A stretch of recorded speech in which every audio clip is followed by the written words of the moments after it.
ሚካኤል ድረስልኝ ብላችሁ ስትጠሩት ገና ሚካኤል ብላችሁ ተናግራችሁ ሳትጨርሱ መልአኩ አጠገባችሁ ነው ያለው።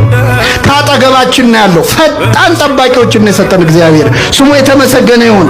ገና ለምን ሳትጨርስ ሚካኤል ብለህ ሳትጨርስ ገና ሚ ስትል ሚካኤል አጠገብ ነው ያለው። ሚካኤል ይታዘዛል በሚል ጥቅስ ነው። ሲበሉ እግዚአብሔር በሉ በሚያደርገው በጎ ነገር ቅዱስ ሚካኤል ይታዘዛል። መጽሐፈ ሄኖክ ምዕራፍ 6 ቁጥር 5 ላይ የምናገኘው ኃይለ ቃል ነው። የዚህ ጊዜ ቅዱስ ሚካኤል ምን ይላል? መሐሮሙ እግዚኦ ወተሳሃሎሙ ይላል። መሐሮሙ እግዚኦ ወተሳሃሎሙ ይላል። እነዚህ ሲቆጠሩ ፊደሎቹ 14 ናቸው። ብዙ ጊዜ የማናውቀውን ቃል እግዚአብሔር መጮህ ስለሌለብን ማለት ነው። መሐሮሙ እግዚኦ ወተሳሃሎሙ የሚሉት ሲቆጠሩ 14 ናቸው። መሐሮሙ እግዚኦ ወተሳሃሎሙ 14። በ14ቱ ልመናዎች ያለው ቅዱስ ያሬድ የግዕዝ ሊቅ ስለሆነ ቅዱስ ያሬድ ግዕዝን መልክ የሰጠው እሱ ስለሆነ መሐሮሙ እግዚኦ ወተሳሃሎሙ የሚለው አቤቱ ማራቸው ይቅር በላቸው የሚል ይችን ቃል ከእግዚአብሔር ከመንበሩ ስር ይገባና ቅዱስ ሚካኤል ያቀርባል። ሲያቀርብ ምሕረት ለቅዱስ ሚካኤል ይሰጠዋል። ቅዱስ ሚካኤል ያመጣና በመቅደስ ላለው ምሕረት ይሰጠዋል። በመቅደስ ያለው በቅድስት ላሉት ምሕረት ይሰጣቸዋል። በቅድስት ያሉት በቅኔ ማህሌት ላሉት ምሕረት ያስተላልፋል። በቅኔ ማህሌት ያሉት በበረንዳ ላሉት ያስተላልፋል። በበረንዳ ያሉት ከቤተ ክርስቲያኑ በር ላሉት ሁለት መላእክት ይሰጣል። እንዲህ አድርጎ ቅዱስ ሚካኤል ምሕረት ለሀገር ያመጣል ማለት ነው። ቅዱስ ሚካኤል የምህረት መልእክተኛ ነው። መልአከ ምሕረት የሚባለው ከዚህ የተነሳ ነው። ምህረትን የሚያመጣ ነው። ፍጹም ርኅሩህ ነው። አባትዬ ድንግል ለዚህ ነው እንዘ ተሐቅፍዮ ለሕፃንኪ የጻዳ ወቀይህ አመቤተ መቅደስ ወይኪ በለተ ታመን ወንጽ ንርግቤ የተናዘዘኒ እምላክ ወዲ ሰናይተ ምስለ ገብርኤል ፍሱሕ ወሚካኤል ከማኪ ርኅሩህ ይላል።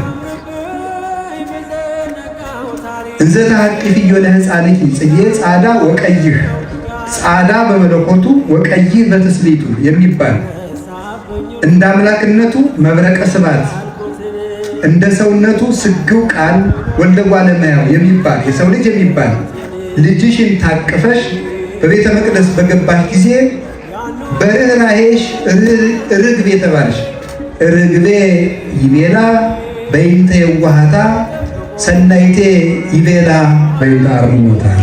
ቅዱስ ያሬድ ነው የሚናገረው። ስለ ደግነቷ ርግቤ ይላታል አለ። ሰናይቴ ይቤላ በይንተ አርምሞታ። ክፉ ነገርን የማትናገር ማርያም ተሐቅብ ዘንተ ሁሎ ተወድዮ ውስተ ልባ እንዳለ መልካም ቃልን በልቧ ትጠብቃለች እንጂ የማትናገር ስለሆነች ከዚህ የተነሳ ዝም ስለሚሰኝ ንግግሯ መልካም ርግብ ይላታል። ምልጃዋ ያማረ ስለሆነ ደግሞ መዓዛ አፏሃ ከመ ኮህን ይላታል። ከአንደበቷ የሚገኘው ቃል እንደ ዕንቆ እየጣፈጠ ነው ብሎ ይነገርላታል። ስለዚህ ንርግቤ ትናዝዝኒ እምላክ ከልቅሶ ከሐዘን ታረጋጊ ዘንድ ርግቤ መደምደሚያዬ መልካሚቱ ማርያም ሆይ ወደ እኔ ነይ። ደስታን ከሚሰጥ ከቅዱስ ገብርኤል ጋር እና ወሚካኤል ከማኪ ርኅሩህ እንዳንቺ ርኅሩህ ከሆነ ከቅዱስ ሚካኤል ጋር ወደ እኔ ነይ። ቅዱስ ሚካኤል በርኅራኄ እመቤታችን የሚመስል ነው። ከዚህ የተነሳ የምህረት መልአክ ይባላል። እግዚአብሔር ምህረትን ለሰው ልጅ እንዲሰጥ የሚለምን የእስራኤል ትንቢተ ዘካርያስ ምዕራፍ 1 ላይ እንደተጻፈ የእስራኤል መከራ እንዲያበቃ 70 ዘመን ይለምንላቸው የነበረው መልአክ ቅዱስ ሚካኤል ነው። የመከራ ዘመን እንዲያጥር ረጅም ዘመን የሚሰቃዩ ሰዎች ስቃያቸው እንዲያጥርላቸው የሚያደርግ ቅዱስ ሚካኤል ነው። ትንቢተ ዘካርያስ ምዕራፍ 1 ላይ ትንቢተ ዳንኤል ምዕራፍ 4 ቁጥር 13 ላይ እንደተጻፈ ቅዱስ ሚካኤል መከራ ያሳጥራል። ለ5 ዓመት የምንቀበለው መከራ በአጭር ጊዜ እንዲያልቅልን ያደርጋል። እስራኤልን የምትምራቸው መቼ ነው እያለ ይጠይቅላቸው የነበረ መልአክ ነው። አዎ የኢትዮጵያ ሰው ብዙ ጊዜ በዓል ይወዳል፣ የበዓሉን ምንነት ግን ሳይዝ ነው የሚሄደው። ስለዚህ አንድ መናፍቅ በአንድ ጥቅስ ድንብርብራችሁን ያወጣቸዋል። ዝም ብላችሁ እልል አትበሉ። ቃለ እግዚአብሔር መያዝ ነው። ለምን እንደምታከብሩ ማወቅ አለባችሁ። የምትሉትን ማወቅ አለባችሁ እንጂ ውሎ መሄድ ብቻ አይደለም። ለልጆቻችሁ ለምንድን ነው የሚካኤል የምንሰበሰበው ብትባሉ መንገር ይገባል። መጽሐፍ ቅዱሳዊ መሰረት ነው። ስለዚህ አንዱ ቅዱስ ሚካኤል ጸሎት ማሳረግ ነው። አጠቃላይ መላከ ምክሩ ለልዑል ተብሎ የሚነገርለት ስለሆነ በምድር ላይ የሚደረጉ ጸሎቶች ሁሉ በቅዱስ ሚካኤል በኩል ነው ለእግዚአብሔር የሚቀርበው። አንድ ሁለተኛ መከራ እንዲያጥር የሚጸልይ መልአክ ነው ቅዱስ ሚካኤል። ሶስተኛ መልካም መንገዶችን ሁሉ የሚመራ ነው። መልካም መንገዶችን ሁሉ ይመራል። ለምሳሌ የእስራኤልን ጉዞ የመራ እሱ ነው። መርሆሙ መዓልተ በደመናው ኩሎ ሌሊተ በብርሃነ እሳት አውጽኦሙ ለሕዝቡ በትፍሥሕቱ በሐሴት። በቀንና በሌሊት ሕዝቡን ቀን በደመና ሌሊት በብርሃን መራቸው። ሕዝቡን በተድላ ደስታ ከግብፅ አወጣቸው። እንዘ ሚካኤል የሐውር ቅድመ ትዕይንቶሙ ለእስራኤል። ቅዱስ ሚካኤል በእስራኤል በሕዝባቸው በመንጋው በድንኳኑ መሃል ፊት ለፊት ይሄድ ነበር ይላል ቅዱስ ያሬድ መዝሙር 78 ቁጥር 22 ሲተረጉም። ቅዱስ ዳዊት መርሆሙ መዓልተ በደመና ወኩሎ ሌሊተ በብርሃነ እሳት፣ ቀን በሰባት ደመና ሌሊት በእሳት ምሰሶ ይመራቸው ነበር ይላል። ማንን? እስራኤል። ቀን በሰባት ደመና፣ ሰባት ደመና በላይ ፀሐይ እንዳያቃጥላቸው፣ በታች ምን እንዳይላቸው፣ ይሄ የጋለ መሬት እንዳያቃጥላቸው፣ በጎን አውሬ እንዳይመጣባቸው፣ በቀኝ አውሬ እንዳይመጣባቸው፣ ከኋላ ጠላት እንዳይከተላቸው፣ ከፊት ደግሞ መንገድ ለመጥረግ፣ ራቅ ብሎ ደግሞ ተራራውን በመደልደል ጎድጓዳውን በመሙላት ቅዱስ ሚካኤል ይመራቸው ነበረ። ቅዱስ ሚካኤል በብሉይ ኪዳን እስራኤልን ለመምራቱ ማስረጃው ምንድን ነው? ይሁዳ መልእክት ምዕራፍ 1 ቁጥር 9 ላይ አሁን አንድ ሰው እስራኤልን የመራ ሚካኤል ነው ብትሉታል፣ ማን አለ? ቅዱስ ያሬድ። እኔ ቅዱስ ያሬድ አልቀበልም ቢላችሁ ምንድን ነው የምትመልሱት? ምንድን ነው የምትመልሱት? የምንቀበል ማስረጃችን ቅዱስ መጽሐፍን ይዘን ነው የሊቃውንቱን የምንተረጉመው።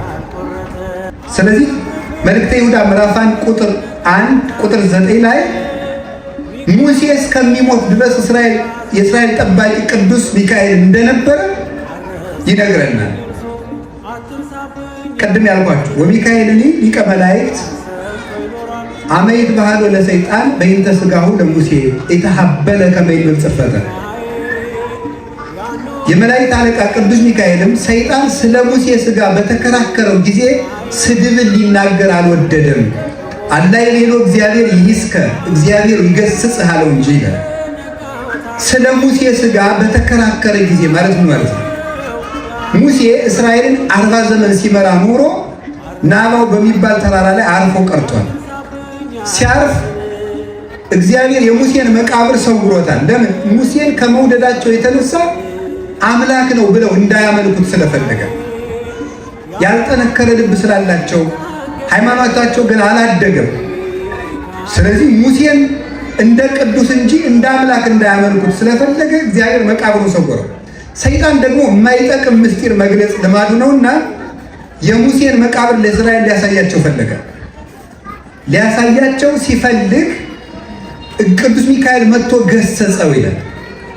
ስለዚህ ከጣዖት አምልኮ የሚጠብቅ ቅዱስ ሚካኤል እኛ እናመልከውም፣ ይልቁንም ከጣዖት አምልኮ የሚጠብቅ ነው። ከጣዖት አምልኮ ጠበቃቸው። 40 ዘመንም እስራኤልን እንደመራቸው ማስረጃው መጽሐፍ ቅዱስ ነው ይኸው።